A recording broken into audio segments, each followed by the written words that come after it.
kid, and I never knew anyone who didn't look like me. And so when I moved to Oklahoma at about age 10, I was thrust into a real world, where a diverse world. And it was a world that was actually pretty hostile in some ways to each other.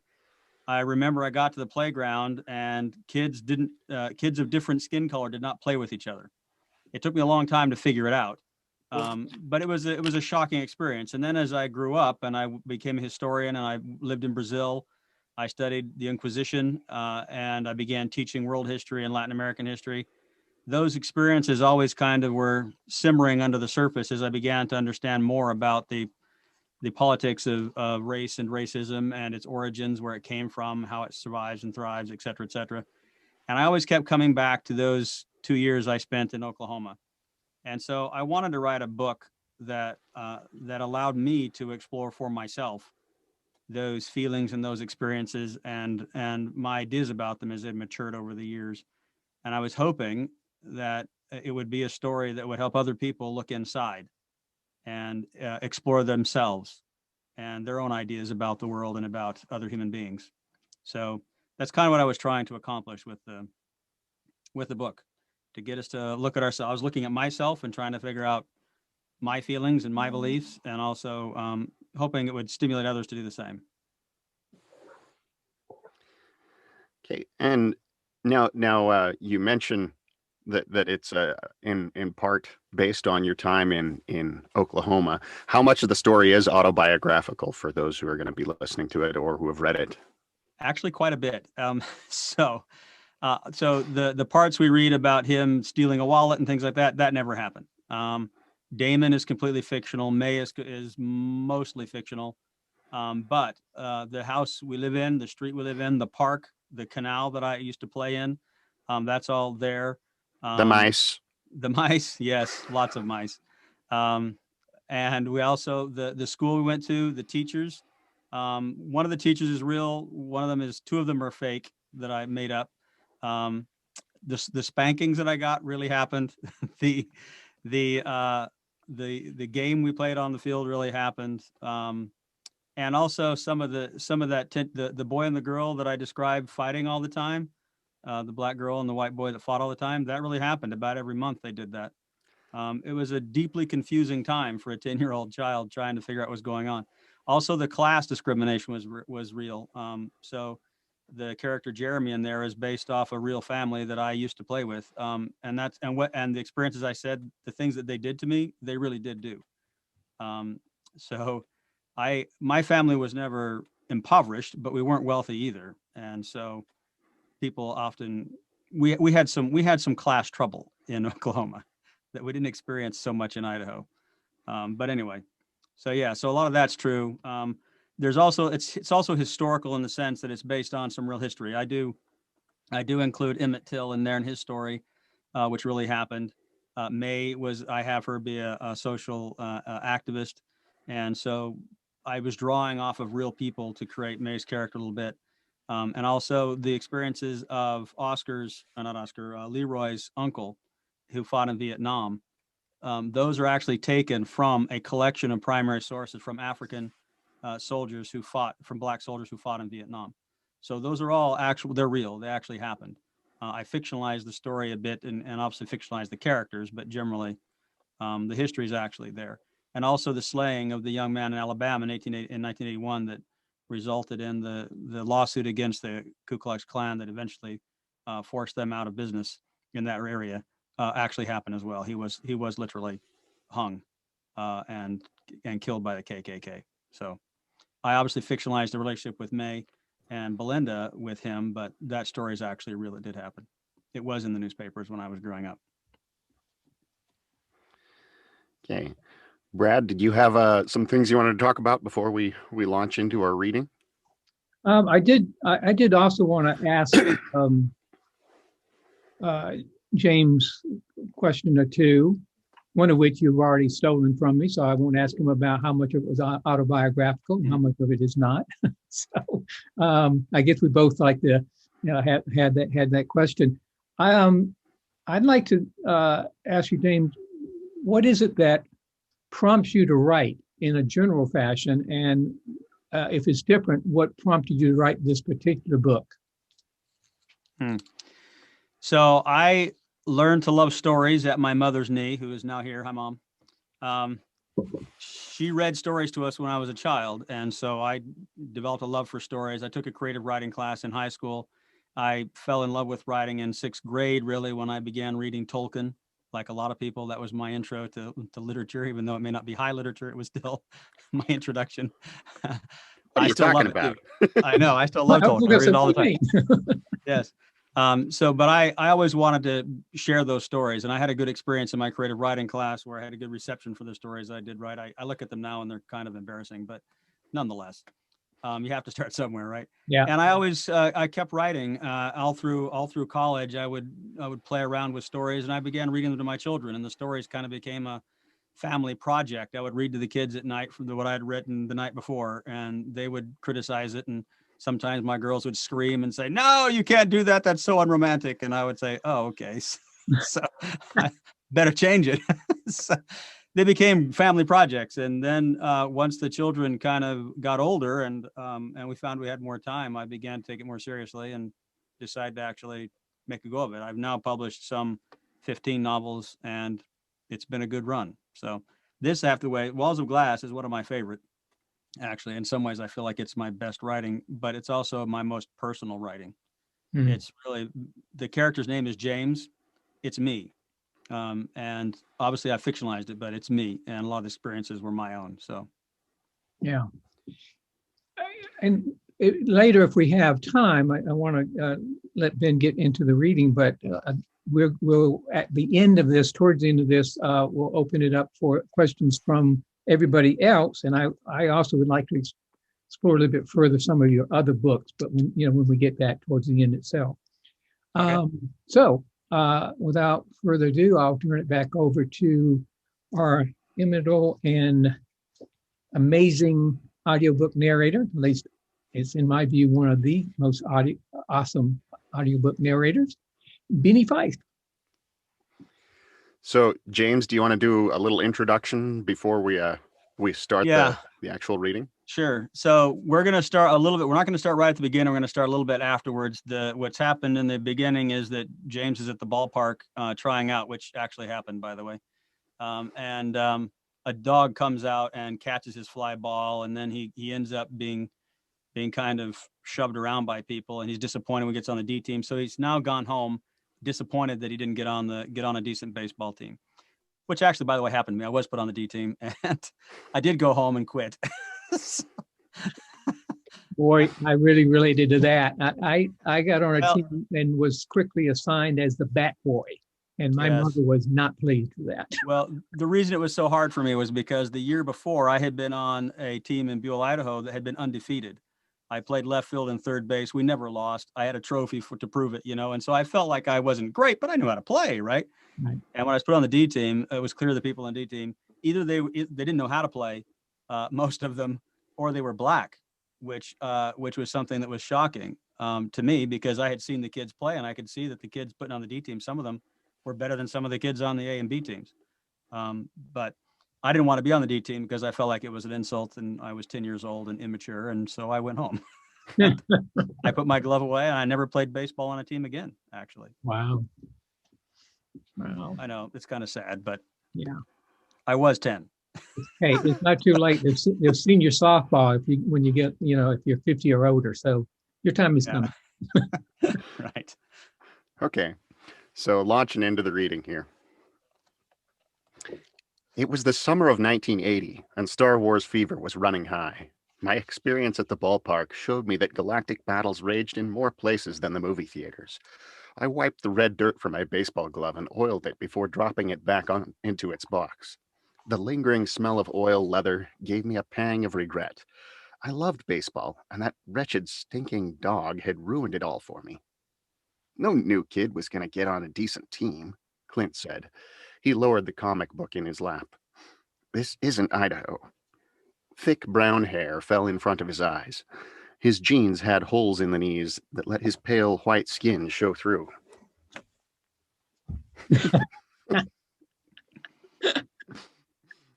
He was cool and a lot smarter than me.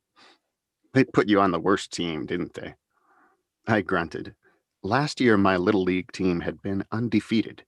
I played left field and could chuck a ball all the way to home plate from the outfield fence, but I didn't want to talk about it. Clint gave me a knowing look, so I escaped back outside into the purgatory of heat.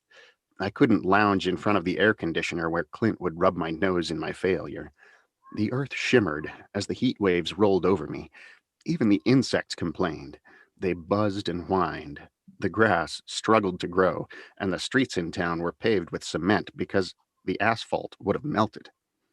Idaho may not have been the Garden of Eden, but Oklahoma sure felt like Hades.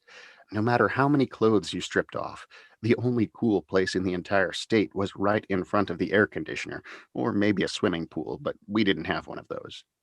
Why did we have to move 1,300 miles to a house filled with mice? A house with yellowed grass in the front lawn and nothing but dirt and bugs in the back. The grass crunched underfoot as I headed for the cement road. The heat burned right through the bottom of my sneakers. Even the wind breathed hot against my face. I moped all the way to the shabby little park at the end of the street and sat on a swing that hung from rusty chains, wishing yet again we could go back to Idaho. At least I had friends there. Here, I had stepped into an alien universe where even the bugs played by different rules. I wasn't going to complain out loud. Dad went to school so he could get a better job, and Mom worked full time to keep food on our table and a roof over our heads. Still, making friends wasn't easy. It always happened the same way. The new kid showed up in town where all the kids had known each other since they were getting their diapers changed, and he was supposed to squeeze right into that history. These kids had been playing together, going to school together, fighting with each other, and in some cases, kissing each other for years. There was nothing they didn't know about one another. Just saying hi to someone could drop you smack dab in the middle of a civil war that had been raging from the time they were slobbering on the same toys in preschool. As the new kid, the only sensible thing to do was to keep your head down and your mouth shut until you figured out who the local Darth Vader was and where Obi-Wan Kenobi hung his jacket. Once you worked that out, you could try to find the normal kids that inhabited the star systems in between, preferably closer to Obi-Wan. That wasn't so easy either, because all those normal kids had been watching the galactic battles raging for 12 years. They learned to mind their own business and to be wary of strangers. How did they know I wasn't some psychopath sent to draw them to the dark side? It took a while before people even noticed you were alive. Then it was another month or two before you could talk to each other because no one wanted to be the first to break the ice. I tried that once after our last move to Idaho, and I got punched in the mouth for it. I knew all this, and I went to the baseball tryouts anyway. I squinted at the raging sun and tried to bake me where I sat swinging back and forth on the creaky swing set. It got warm in Idaho, but nothing like this. I don't know if the earth came closer to the sun in Oklahoma or what, but the sun down here could be downright dangerous. I thought my brain would boil. Something warm and wet touched my hand. I jerked with a shriek and flopped from the swing into the dirt. I expected some monster Oklahoma bug to be crawling up my arm. Instead, a soggy baseball dropped on my stomach and rolled to the ground. The mangy dog panted over me. How had he found me? And why did he still have a baseball? Didn't this dog have an owner? Get out of here! I shouted. The dog bounded away and crouched low with his tail wagging. He barked. I grabbed up the slimy ball he had dropped and sprang to my feet. I chucked it away. The dog raced after it. I ran onto the rickety bridge that spanned a creek with steep cutaway banks to find a place to hide from the dog. The creek sliced through the park to disappear into a tangle of willows and brush that lined its banks. I leaned on the rails and peered down at the sorry excuse for a stream. The floor of the creek was muddy with a trickle of water slithering through it like a snake that was too hot to move. I scrambled down the muddy bank and stood at the edge. The creek smelled like an old garbage can with a rotten cat tossed in. If the temperature hadn't dropped by at least 20 degrees in the shade, I might have left. For that kind of relief, I could endure the stench of a dead cat for a while, at least until the dog left me alone. Creeks have a way of accumulating the leftover trash of the lives they pass through. I found stuff down there that must have washed up from the 19th century. Boots that could have been worn by General Custer, bottles, shopping carts, bags of trash, dead opossums, and the biggest snapping turtles I had ever seen. I nearly stepped on one the size of a car tire. My whole leg could have fit into its mouth. He glared at me with beady black eyes like he wanted to eat me. He snapped his beak, and I jumped halfway out of my skin, putting some real distance between me and the monster turtle. I wasn't used to this kind of stuff. The turtles in Idaho were cute and tiny. You could take them home and make pets out of them. I gave that monster turtle all the room he wanted and kept walking. Maybe the snapper would eat the dog if he came down here after me. Then, that was when I saw the wallet shoved up under the edge of a rock and half covered in mud. James, you want to step in here? Let's see, where's the next piece we're going to? I gotta check. Says, Oh, right. So after this, he picks up the wallet, right, and he sees a name on it. It's called Damon, but the stuff's all soggy and falling apart, so there's no picture that he can see. And then he goes to he takes it home, and he goes to the bathroom. Is where we find him in the bathroom looking at the wallet. He's in the bathroom. That's the only place he can hide, right? when you got a family with 6 kids, that's the case. Yep. By then, I think we had 7. So. I sat on the toilet lid with bills and the pictures spread out on the sink, trying to decide what I should do. I knew what I should do, but did I want to do it? I decided to ask Mom. Someone banged on the bathroom door and I jumped. "Dude, are you growing roots?" my big brother yelled. "Other people need to use the bathroom." He tended to exaggerate when it came to bathroom time. I hadn't been in here more than a few minutes. Arguing with him would only cause trouble, though, and right now, I didn't need any more of that. I stuffed the wallet into my pocket and yanked the door open just as he prepared to pound again. "About time," he said and pushed past me. Mom scurried around the kitchen, getting dinner ready. I had been smart enough to wash my hands and clean the mud off my clothes, so she wouldn't suspect I had been places I shouldn't be. She smiled at me. "How did the tryouts go?" I shrugged. "I'm not playing." She cocked her head in surprise. "But you love baseball." "Not if they're going to stick me on the D team with all the goof-ups who don't even know which end of the bat to hold." She gave me that, "oh, you poor thing" look. Mom had 6 children. After all those kids, her face might have slipped into a permanent frown. She might have developed that wild and worn-out look you often saw on the ladies at the supermarket who wrestle their kids away from the candy bars. But she hadn't. Mom was pleasant and quick to smile. Her curly brown hair made her look like a dark-haired version of Shirley Temple. "When the coaches see how good you are, they'll move you up," she said. I shook my head. "Well, maybe next year," she said. "Yeah," I said, but I wasn't interested in baseball anymore. A war was raging inside me. My heart craved that pile of cash. I could still feel the cold, cool, damp bills in my hand. I knew I should tell someone, so I opened my mouth to tell Mom about the wallet, but the wrong words came out. "Is it wrong to keep money you find lying around in the street?" I dropped my gaze to the floor before Mom could look at me. I didn't want her to see the struggle before my eyes. "If you know who it belongs to, you should return it," she said.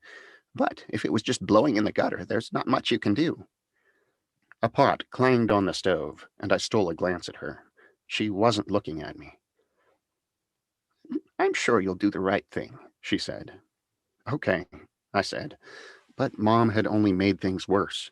If I did the right thing, I wouldn't be able to buy her a new car and new shoes.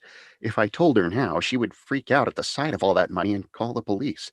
They might arrest me for stealing the wallet, even though I had only found it. If I turned the money into them, they would just keep it instead of trying to find out who it belonged to. There had to be a better way. I didn't get back to the creek until later that afternoon. The sun sagged low in the sky, as if it had grown tired of trying to boil my brain. The wallet felt like a lump of lead in my pocket, and I just wanted to get rid of it. I didn't want to leave it under the rock right by the bridge where some other snot-nosed kid might find it as easily as I had done. Still, I needed to do the right thing. I stalked down the creek, sidestepping the monster turtles and winding my way amid the refuse of human lives that lay strewn about the creek. I stomped through the mud a good 30 or 40 yards before I saw the crumpled pile of clothes. Only it wasn't just clothes. A man lay curled up as if he had just lain down to sleep by the big log. He twitched. At first, I thought he struggled to stand up, until I noticed the turtles, about a dozen of them. Some were green or brown with yellow spots, and there were several snappers. They all fought to pick at his hands and face. My stomach clenched tight like I wanted to spill my lunch all over the creek. The sight of those turtles picking at the man's eyes and nibbling on his fingers brought out the coward in me something fierce.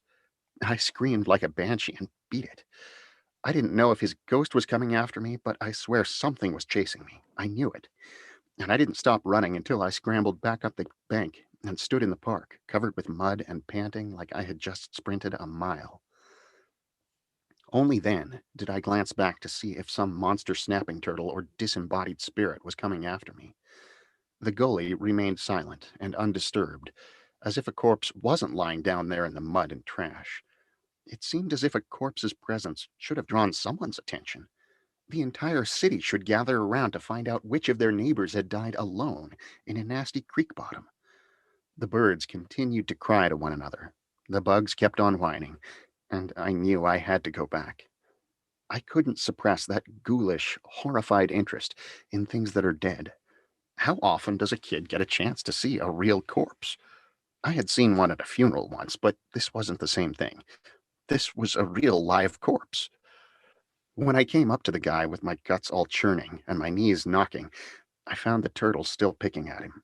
I chucked a couple of rocks at them, and they scurried away. Now I could see he was a black man with curly gray hair.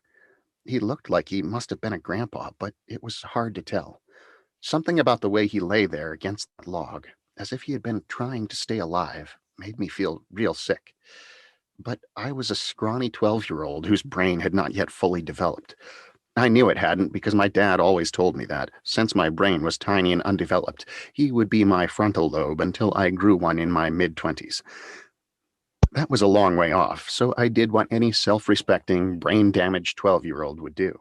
I swallowed the bile in my throat, plugged my nose with one hand, and nudged him with my shoe. "Hey," I said. He might have been sick or on drugs or something, but he rolled and came back to lying on his side. He was dead, all right.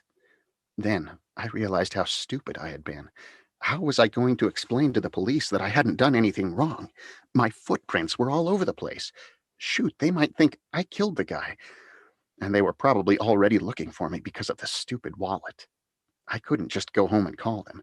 They would trace the call and match my footprints to shoes before I could get rid of the wallet. Still, I couldn't leave a dead guy in the creek either. My mom's words floated through my head. "I'm sure you'll do the right thing." I couldn't let her down. Before my messed up brain could change its mind, I ran home, hopped on my bike, and pedaled a good 2 miles from my house to a payphone booth by the library. I wasn't goofing around. They wouldn't catch me. I slipped inside the glass booth and regretted my decision. The closed doors muffled the sounds of the traffic outside, but man, was it hot in that booth. Sweat already dripped from my hair after the bike ride, and now it ran down my back and face like a dam had burst. If I stayed in there too long, I would drown in my own sweat. I dropped in a quarter and dialed the police with a quivering finger. "Stillwater Police, is this an emergency?" The voice asked. Not really," I said. "Please hold." Geez, why do they do that? Just because I said it wasn't an emergency didn't mean it wasn't important. I guess I should have started by saying I found a dead body. That would have grabbed their attention. But I didn't think of that, so I had to wait while I trembled in my shoes and dripped sweat all over the phone. I worried that my quarter might run out. Another voice came on, a woman's. "May I help you?" I just wanted to report that I saw a dead body at the creek in Myers Park." "A what?" "A dead body. The turtles were a..." "What kind of body?" That question stumped me for a guy. How many kinds of dead bodies existed? It's just a body, a dead guy, I said. What's your name? Uh, I want to remain anonymous. How old are you? I just thought you should know. What's your address? Okay, this was getting serious. If I didn't get off the phone soon, she would get me to spill the beans and my life would be over.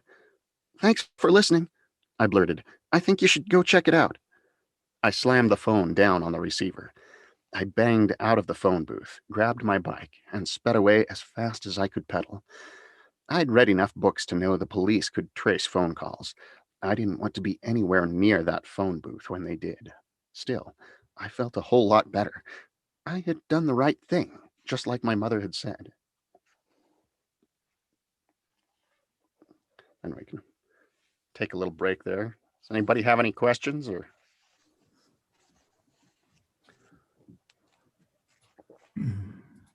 I have one question. Okay. Having grown up in Idaho and lived, really all but 2 of my lives in Idaho, where did you see all these cute turtles in Idaho? Well, you'd find them sometimes out in the bush and by the lakes and rivers and stuff. I think I've seen 1 turtle in Idaho in 42 Really? years. So I've seen frogs. We have frogs in our yard that we can find every year. But Yeah, it's true. I found more turtles in Oklahoma, but the ones we found in Idaho they were just little box turtles. okay. Yeah. I even tried to keep them in Oklahoma, but my mother can tell you that didn't go so well. You could have fed them mice. I tried to feed them lettuce and grass and things and bugs, and they had June bugs all over the place, and it just didn't work. So, Mom, you're muted. If you want to say something, you got to click your button. You're muted. She's finding it. She'll find it. Still muted. Still muted. If I can, let me see. There. There you go. There we go. That better? That's better. Yes. When I lifted up the box that he kept those turtles in, there were little white worms coming out of those turtles. There was no way he was keeping those turtles at the house. They had worms. I want you all to remember I was 10 years old. Yes. And I told you to get rid of that turtle. You took the box clear out to the farthest edge of the property, and you left it there. And we found it just before I moved. No, Poor I little didn't, turtle had rotted, and there was just a shell with the bones rattling around inside. I didn't all just was leave left. it. I kept trying to feed it in water. It just died. No, it didn't. Ah, I did try to keep it alive. I just failed. all right, I'll give you that. So I do want to point out one other thing about narrating this book and Aunt Bernice. It's this is the first and the only book I've done that's written by, a relative, and knowing that it was kind of autobiographical, I'm like, okay, so I'm voicing Aunt Bernice and Uncle Sam and, Clint's Alan, which Jennifer. yeah, which I got a kick out of the fact that, Alan, which I mean, at that time, he certainly did have a full head of hair, but he went bald before you did. So. Yes, he did. We had hair till he went on his mission. Uh-huh. He And lost his came hair back. on his mission. He came back bald. Yes. Yes. So I guess one thing I've wondered is, what did you think of my interpretation of your family, James and Aunt Bernice? So Bald far, so mom. good. Okay. So good. I thought it was great. It's hard. These kind of things are hard. I changed everybody's names, but people in the family will obviously. I changed everybody's name but mine, so I figured I'm okay because I'm not going to sue myself. But everybody else in the family, they had their names changed. But still, if they're, if Alan or Jennifer read it, they'll know who I'm talking about. So that's always scary because you don't want to offend people. You don't want to misrepresent them. But nonetheless, I was trying to represent it from a 10-year-old kid's perspective. When I was 10, Jennifer and Alan knew everything. I was stupid. And, that's the way the world was because I was just 10 and they were older. Alan was a lot cooler than I ever was. He knew how to handle things and I was always afraid. so that's Well, kind of you how think I you tried did. to, You didn't do any better than you did. yeah, well, when you're 10, you don't know that, right? You just, so I was trying to go back and trying to represent it as I perceived it and remember perceiving it as a 10-year-old. So, Well, I think you did a pretty darn good job. So with our next spot here, do you want to sum up the in between or? let's see, where are we going now? I got to get back to my little. Okay, so he's called the police. Now, I forgot to mention, he's actually it's over $3,000 in that wallet, right? So it was a substantial amount of money. That's why he's struggling with this. All right, so the police don't come right away. So he goes back and he actually talks to the body in some kind of strange 10-year-old weird psychology. And then he goes and does a paper route, which I had. And on the paper route, he meets a woman named May, who's a black woman, who's a school teacher. He sees her trying to mow her lawn with an injured leg, and so he stops and mows it for her. And then he goes on. There's a few more things that happen. He meets the Spencer kid, whose family treats him badly. And then he comes back on his paper and he sees that May is that the grass needs to be mowed at May's house again. So this is the chapter 10 where he starts to he asked May if he can mow the lawn for her again. So this is where he mows the lawn for May the second time. May was just getting home when I approached her house that evening. I almost rode by, but on an impulse, I pulled into her driveway right behind her. She glanced up at me, a little surprised, I think. I gestured toward the weed patch that was starting to get thick again. "I can mow that for you if you want," I said, surprising myself with the offer. The pain of the last mowing was still fresh in my mind. Maybe I did it because May was the only friend I had. She smiled. "That would be nice, James." She talked like a teacher, but at least she called me by her real name. "I'll come back after I finish my route," I said. She nodded and hefted a big bag of books. She limped a little as she headed for the house. When I finished delivering my papers, I dragged the lawnmower out of her garage and jerked the cord. The mower coughed. It didn't want to start, but I kept at it until it roared to life. I leaned into it and began the battle once again. Most of the grass had fallen to the mower when something jerked on the tail of my t-shirt. I glanced around to find that stupid lop-eared dog. He had come out of nowhere, grabbed my shirt in his mouth, and tugged at it. "Good grief," I said. "Would you leave me alone?" I kicked at him, but he just bounded away and then hopped in to nip at my pant legs. He thought it was great fun, but I wanted to ram that mower right down his throat. We went at it like this for a while until he stopped pouncing in and out and started barking at the last patch of weeds I still had to mow. "Get out of the way," I yelled as I almost ran over his paw. He ignored me. I pushed ahead, trying to shoo him out of the way when something big and black stirred in the weeds. At first, I thought the heat had warped my brain and that it was just a branch or something shimmering in a heat haze. When the thing raised its head and jumped at the lawnmower, I couldn't keep the scream in. The writhing monster sank its teeth into the tire and curled its body around it. The more it curled, the bigger it got. I was too freaked out to let go of the mower. Instead, I jerked it around, trying to dislodge the beast while the lawnmower roared and the dog barked and I screamed. I don't know what I was thinking. Maybe I wasn't. May loomed out of nowhere. She slapped me on the back of the head to get me to shut up and stabbed at the writhing mass with a shovel. The blade sliced through its tail. The snake let go of the wheel and reared toward May. Its mouth opened wide, the inside white as cotton. Long fangs dripped some clear liquid. Its head swayed. The dog went crazy, snapping at the snake, but too scared to get in close. I thought May was a goner for sure. Unless she had some serious Jedi skills, I couldn't see how she could survive this battle with nothing but a shovel. I raised the lawnmower up, its blade whirling, and barreled toward the snake. The mower jerked like I had hit a big rock. Bits and pieces of snake sprayed everywhere like a geyser going off. The mower coughed to a stop. An ear-shattering silence rushed in upon the scene. The air smelled of cut grass, gasoline, and guts. May didn't stir. She had frozen in place with the shovel clutched in both hands as if it were a baseball bat. I retched as the bile rose in my throat. "Merciful heaven," May breathed. Snake guts dripped off her legs. She turned to gape at me. "You tangled with the cottonmouth, boy," she said. "What's got into your head?" "I didn't do anything," I said. "It just came out of nowhere and attacked the lawnmower." "Your dog tried to warn you," she said. He's not my dog, I protested. Every time he comes around, something bad happens to me. May surveyed me from head to foot and glanced down at her own legs where bits of snake speckled her brown skin. She took a deep breath. Well, we can't go inside like this, she said. She dragged out the garden hose and sprayed me down. The water from the hose was warm, but it still felt deliciously cool after I'd been baking in my sweat while I mowed the lawn. I think May enjoyed herself because that stream of water somehow kept hitting me in the face, even though my face wasn't dirty. She gave herself and the dog the same treatment. The dog tried to catch the fountain of water in its mouth and ran circles around May. She laughed, but she didn't give up until she had sprayed him down. He shook the water from his thick coat and patted up to nose at May's hand. She stroked his wet fur.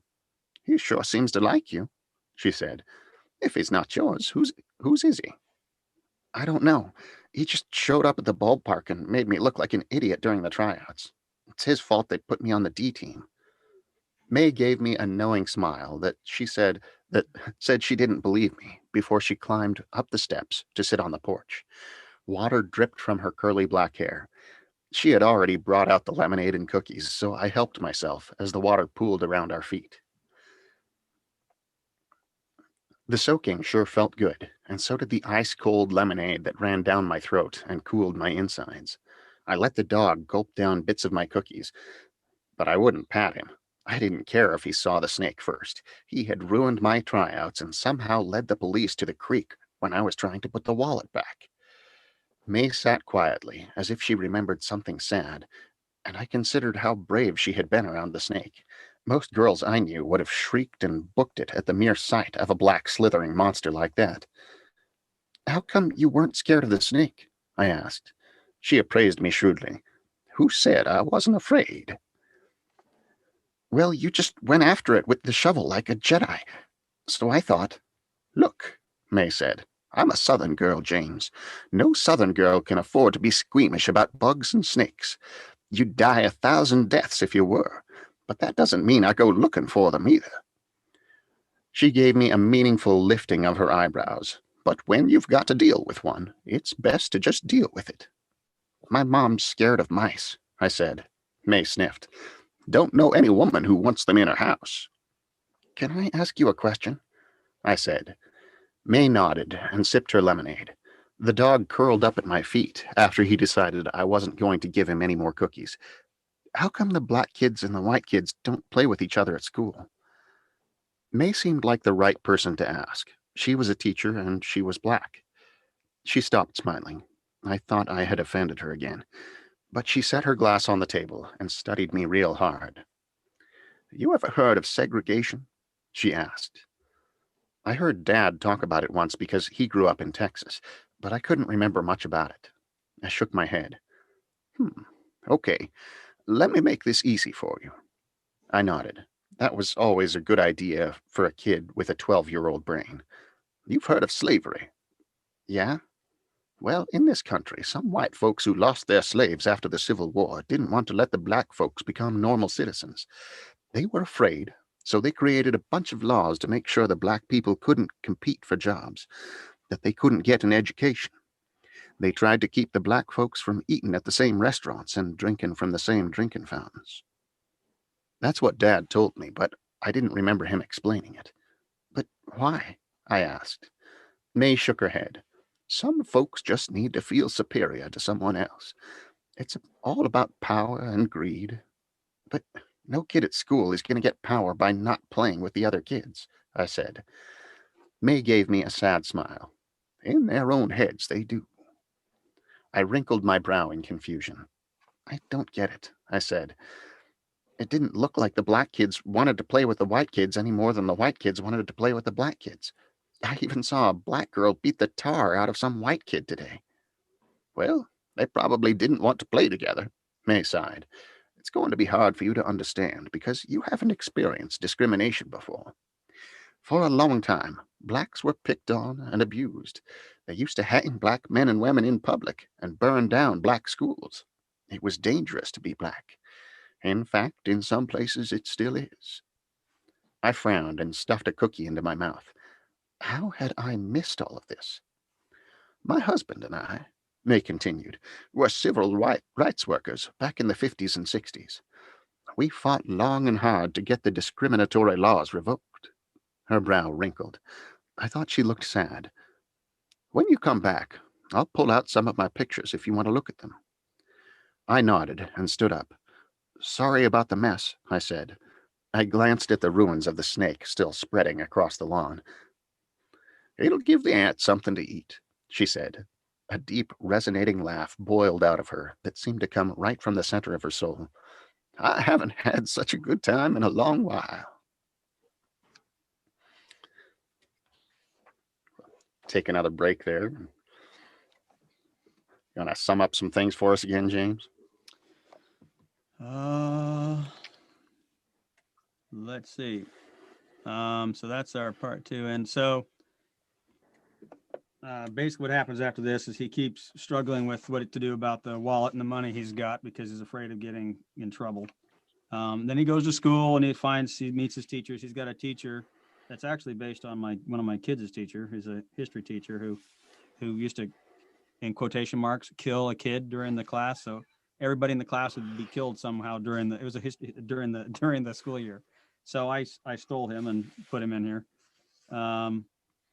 Let's see. Then they have, he keeps struggling he's learning more about discrimination. He's lonely because he's friendless until he meets Belinda. And the next section is the first scene where he finally meets Belinda. And we should warn people in this section, the N word is actually used. I saw Millie had a question. Did you want to unmute Millie? yourself, Millie? And He answered it. oh, okay.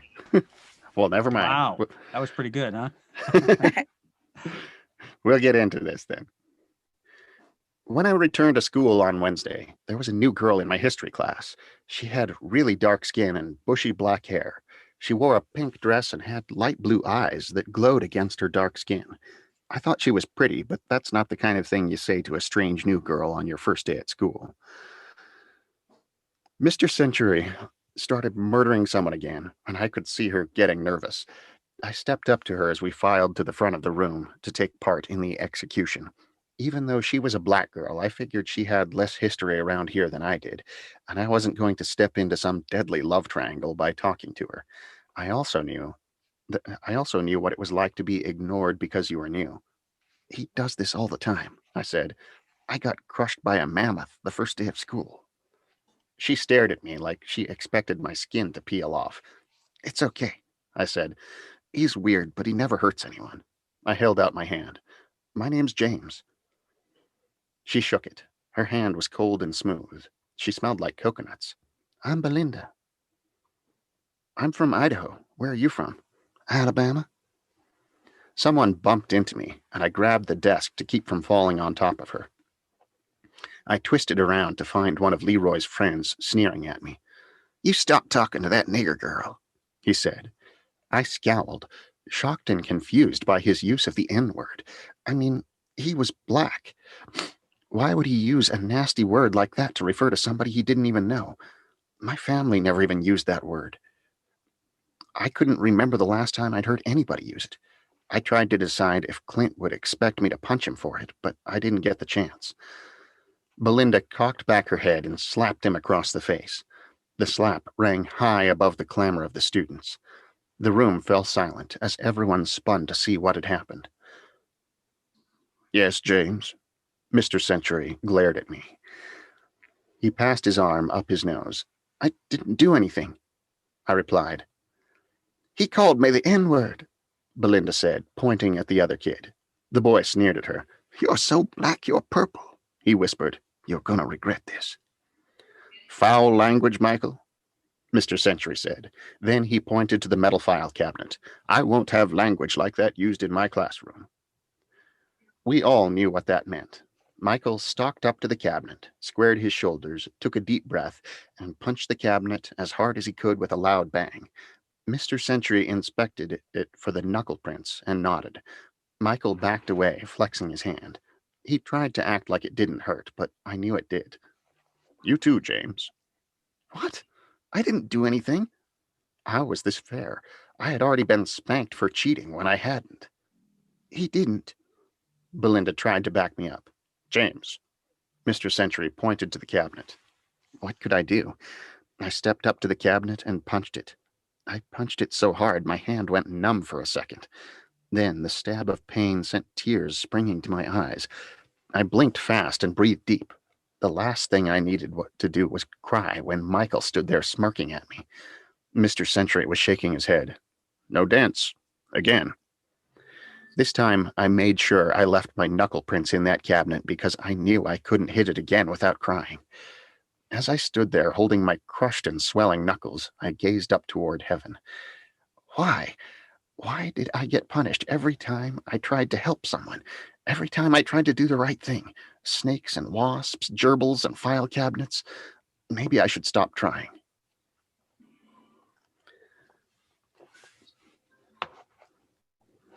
And, step in, sum up again for us, James. Did we? I'm Just- trying to think where we go from there. Do we go to the next? It's later that day. Later that day when he's talking to Belinda. Yeah, he's seen Belinda in a fight. And Oh yeah, that's right. He saw Belinda in the fight, and now he's meeting her down at the creek, right? Yep. Okay. Yeah. So he saw Belinda in a fight. He went and got the principal to come get her out of the fight. He realized that she knows how to fight, right? So this becomes a thing between them. But then the next time he sees her, he's doing his paper out, and she's down by the creek, by May's house. That evening, I came across Belinda down by the creek. I hit the brakes and skidded to a stop. She glanced over at me as I let my bike fall to the dirt. I strolled over to sit beside her. Some river birch trees with their flaky bark peeling off clustered around the creek, casting shade over a patch of grass that was actually green. You live down here? I asked. She jerked her head back up the road. In the little white house, she said. Her hair was even bushier than it had been at school, and she had a big hairpin stuck in it. I craned my neck around and frowned. But that's May's house, I said.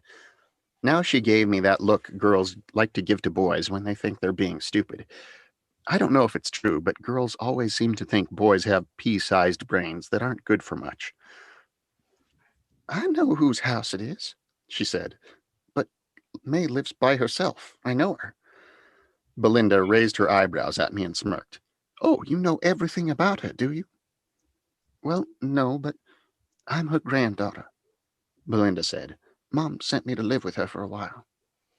I chewed on that thought for a bit and then asked, How come? None of your business, she snapped. Don't you have papers to deliver? I jumped to my feet.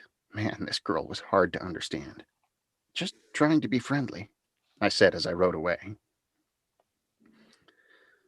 And so, do you want to sum up again here? Okay. Yep. So the next one is that so her and James and Belinda begin to form a friendship, and they actually it's a friendship based around how she wants to learn how to play baseball and he wants to learn how to fight. So he saw that she knows how to fight, so she's teaching him how to fight. He's teaching her how to play baseball, and then this is where they are sitting on the steps together after lunch, and they confront the two bullies, Oscar and Leroy. I met Belinda coming out of the cafeteria, so we plopped down on the stairs to talk.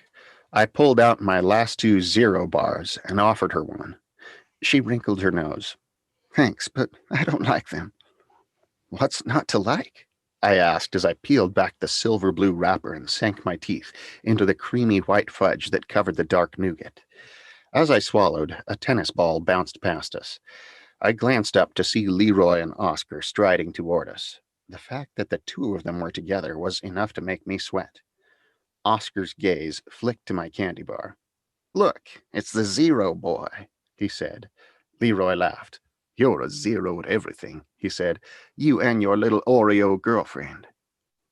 Leave us alone, Belinda said. She stood. So did I. I couldn't let her seem tougher than me. 0 and Oreo, Oscar chanted. You're a match. He's black on the inside and white on the outside, and you're white on the inside and black on the outside. Shut up, Belinda said. Now other kids took up the chant. 0 and Oreo, 0 and Oreo. I glanced at Belinda, hoping she would let it drop so we could get the heck out of there. But she didn't look scared. Even with Belinda's coaching, I wasn't prepared for a fight. I reached over and grabbed her arm. She shook me loose and punched Leroy right in the nose. Oscar jumped in and pulled me into a headlock. His big fist pounded my face, and he proceeded to leave his knuckle prints all over the place. I figured this was one of those times when I had to fight back. If I didn't, Clint would disown me. There was no way to avoid the fight now, so I did what I had been taught to do in judo.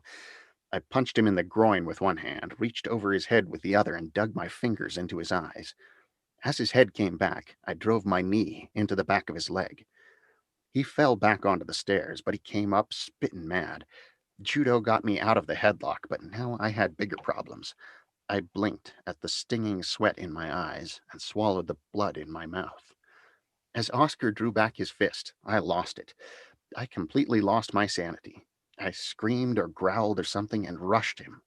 I plowed into him with my head down and my fists flying like I was crazy. I guess I was crazy scared.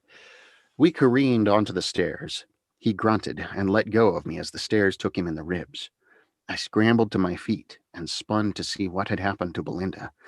I found her on Leroy's back with her legs wrapped around his waist and her arms around his throat. She gave a scream like some warrior princess that echoed off the walls. What had I been worried about? She knew what she was doing. Oscar's fist slammed into my head, and I fell sideways onto the stairs as he bellowed something. The crowd parted like the Red Sea when Moses raised his staff, and 3 or 4 teachers dragged us apart. I crawled to my feet and stood there, blinking with the back of my hand, and stared at the blood. Belinda stood proud and silent, while Leroy gasped for breath. Oscar didn't look at me, but his friends did. I was in serious trouble. The principal made me call Dad to pick me up because he kicked us out of school for the day. On the way home, Dad asked, "Did you start it?" "No." "Did you finish it?" Well, we hadn't gotten around to finishing the fight because the teachers broke it up, but I did get hit last. "I guess so," I lied. "Good. I've told you before I don't want you starting any fights, but you have a right to defend yourself." My dad might not give me any grief, but if Clint found out a girl had been teaching me how to fight, I didn't know what he might do. Stuff me in a pillowcase and toss me in the creek like people did to cats they didn't want. But my lie worked because Clint patted me on the back with a big smile when he heard Dad tell Mom what happened. "See, I told you," he beamed. "That kid won't pick on you again." I wasn't so sure about that.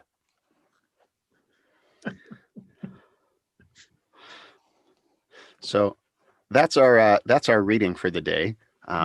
Good. Anybody who'd like to listen to the rest of it or read the rest of it, I do have some free audiobook codes still for it. And Brad, were you going to do a drawing for the? Yeah, so quite a few things we're going to do here as we kind of wind this up, including a drawing itself. Mhm. First off, I'm putting quite a bit of information in about our read-ups, also about James's book, where you can find it on on Amazon itself. And I'm going to share my screen in just a moment here, because I do have a question I want to ask James that I promised, and I wanted to share my screen so we can look at it. So this is James's Amazon author page. Most authors that are on Amazon have a page like this. And what you might see here is a whole line of books of a series called The Archer of the Heathland? Heathland, yeah. Heathland, yeah, great. I started to say Hearthland. I was like, no, there's no R there. So I just want to ask you about these books and give you an opportunity to kind of share a little bit about the other types of books that you write, James. Okay, thanks. Yeah, so Archer of the Heathland is my longest series. It's a 7-book series. It started after I read Ranger's Apprentice and became a little frustrated with the archery in it. And since I love archery, I began writing my own stories. And I read them to the kids over years. I never thought much of them until I really started thinking serious about publishing. And then I started elaborating the story, and it just kept getting longer and longer. One of those things. but that's my best-selling series. And the last book in the series, the Rook, book 7, was actually the #1 new release on Amazon for a few weeks when it came out. So it's really about a kid who's lost his parents, and his sister and love interest are captured and enslaved, and he goes on the hunt to find them, and that gets him embroiled in all kinds of political intrigues and warfare and a search for a new identity that spans the whole series until finally the last book he finally realizes who he is and who he's going to be. So that's that one. The next series is called the Worlds of Light trilogy. It's a 3-part series. It's about a kid again who's suffered tragedy, and this actually is a fantasy that has real kind of magic in it, and he's carried away to a land with a new religion with skeletal priests who are actually skeletons who are animated and walking around and have this terrifying power, and he has to figure out how to save himself and the people he learns to love there. And that's a 3-part series that goes through his struggles to realize his new identity.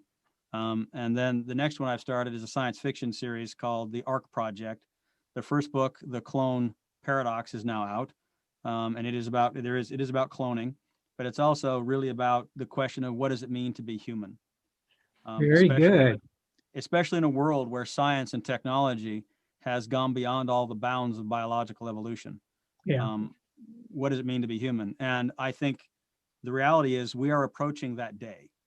Mm-hmm. This question is a real question that we're going to have to grapple with, or our children will.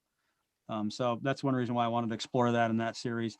Then I'm starting a new series called The Heirs of the Marks, which is going to be a 4-book series with magic in it again. It's going to be more similar to the Heathland series, but it's a lot of fun. There's a lot more coming down the pike. Good. Very good. Fascinating. I'm going to put Ben on the spot for a second. Ben, Mm-hmm. what would your voice sound like of a skeletal priest? It really depends. I mean, I try and confer with the authors who I work with on what they want, but I mean, I actually auditioned for that one, but James went with somebody else, which is fine. But I don't know. I'd probably kind of give it some kind of gruff thing, that kind of thing. But Yeah. I guess with that also, I wanted to mention a little bit of my audiobook journey. Kind of started James was the first person I ever told, aside from my wife, that I'm going to do audiobooks. It was about 3 years ago. My Uncle Sam, James's dad, and Aunt Bernice's husband passed away, and at their funeral, I hadn't seen James in years, and Decades. yeah, and you said, well, what you doing? And I said, well, I'm working at a publishing company doing this and that, and I said, and I also narrate audiobooks, which I hadn't narrated any audiobooks yet at that point. I had set up my profile on acx.com, and that was about it. But he said, hey, I've got a book and that you might look into. And I did, and I auditioned, and he picked somebody else on that one too. But I definitely don't blame him on that one, because that was an abysmal. Well, yeah. I needed somebody who had a Scottish accent, because it's set in kind of a Heathland Scottish environment. So and I ended listening up with to the guy who did narrators, it, people from Scotland. So yeah, listening to the guy who did it, you got the right guy for it. But anyway, to be fair, with the audition for this one, mm-hmm. we had something like, I remember, Jessica, we had over 10, I think, people audition for it, and nobody even came close to your performance. It was so good. We said, well, we've got to go with Barry this time. Yeah. So you did a good job with it. We like it. Yeah, very good. So in a moment, we're going to open it up for questions and do the drawing. I do want to share the screen one last time and just kind of give you a heads up of what's in store coming up. Our next Readup will be a Zach Bates Readup. Zach Bates Eco Adventure series is one of my series. And this will be in about 2 weeks, Saturday, March the 6th. We'll be reading probably be able to cover pretty much all of it, maybe a little bit in the way that James and Benny did today, with reading most of it and then filling in a few of the gaps. Rakit's Initiation, which is a prequel to the Zach Bates Eco Adventures. in which we learn how a small cat named Allie becomes the last living magic cat. If you've ever wondered how Ray-Kit became Ray-Kit, you will want to not miss this one.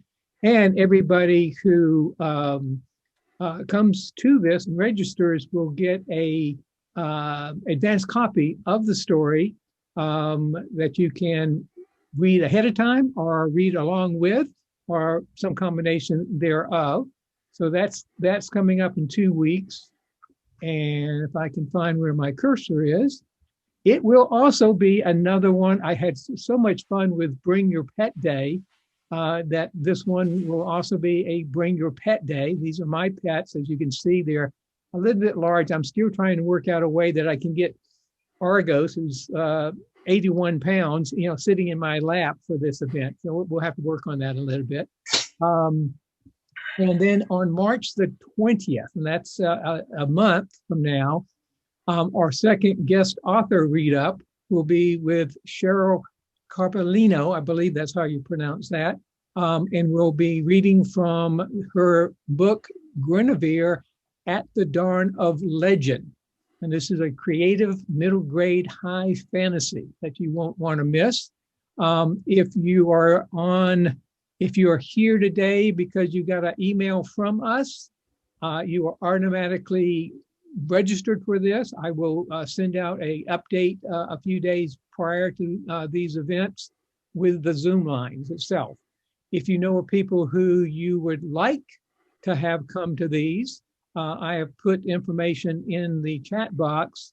You can save the chat by clicking, depending on what kind of computer you're on, or iPad or whatever.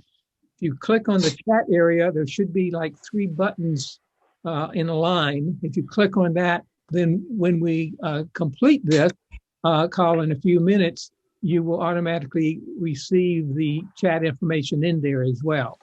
And again, I will be sending out information about these over the next few weeks.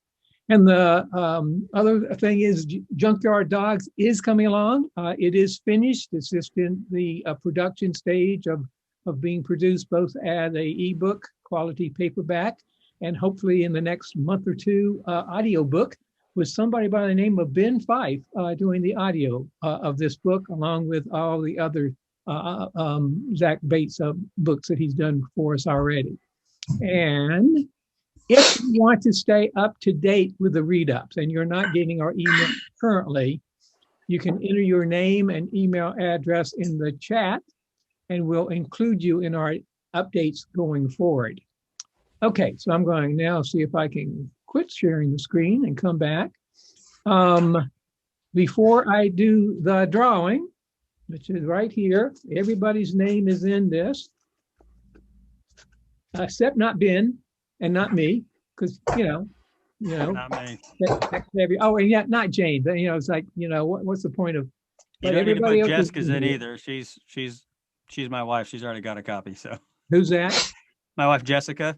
Okay, if Jessica's name comes up here, we will toss it out and pull another one. So I wish there we go. I'm holding it above my head, so I want to make sure that I don't cheat. Moving it around here. Let's see who we got. All right. We've got, I just tore it, but we got Bronwyn. Is Bronwyn still here? Let me go on gallery view to see if Bronwyn is still here. Bronwyn, you're there. Yeah? Yes, I am. Thanks, Brad. I am. All right. How about that? Bronwyn is actually one of our future guest authors as well. So welcome. I'm glad you could join us today. And again, if you didn't win the book, Bronwyn, what I'll need from you is to either in the chat or send me an email, if you have my email address, your mailing address, so I can forward that to James so we can get the book out to you. Okay, yeah, I'll email you. Thanks, Brad. Okay, sure thing. Now I want to, we are officially completing this.